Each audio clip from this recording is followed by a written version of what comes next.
Imagine a coworker leaning in, dropping their voice to a whisper, and offering a controversial piece of gossip about someone else on your team. They stop and wait for you to react, typically with a leading question. This specific interaction is a psychological trap known as the bait question. The manipulator isn't looking for a conversation. They are looking for leverage they can use later. You can disarm this trap without appearing hostile or being a bad guy by using a strategy called neutral deflection. Executing this sequence correctly protects your professional reputation from the fallout of workplace gossip. The moment you hear gossip, mentally flag the interaction. Every emotional response you give at this point carries a heavy cost. If you agree with their negative assessment, you provide them with exactly what they want. The manipulator can now weaponize that agreement, taking your words to the target as ammunition. You also lose if you try to defend the person being gossiped about. Defending the target shifts the manipulator's hostility toward you, making you their new primary enemy. Because both agreement and defense provide the manipulator with drama, the only winning move is to withhold all emotional data. Neutral deflection begins with freezing your physical movement the second the bait is dropped. Leaning forward, widening your eyes, or showing any sign of anger or shock signals that you are vulnerable to the manipulation. Contrast your natural reaction with the posture on the right. Sit back, maintain open body language, and consciously drop your shoulders.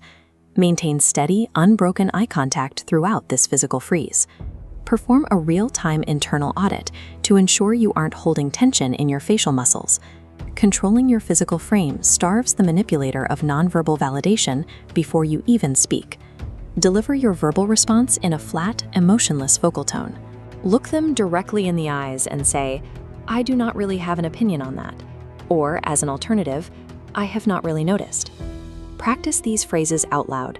Strip away any warmth or inflection. Do not leave dead air after you speak.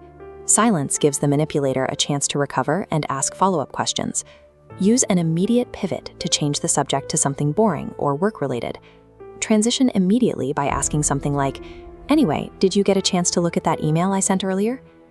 When executed correctly, the manipulator experiences sudden, absolute psychological deflation as they realize their manipulative game has completely failed. Combining physical neutrality with a boring redirection neutralizes the trap without triggering a defensive reaction from the other person. This strategy signals that you are an unproductive source for drama. Gossip stops being fed to you because you provide no return on the investment. The manipulator's brain reacts to this failure by subconsciously recategorizing you. Repeated use of this tactic builds a professional reputation that discourages future attempts at manipulation.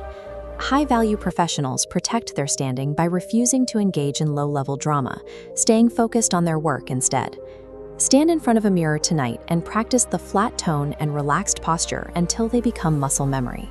Controlling your immediate internal reaction allows you to maintain control over your professional environment.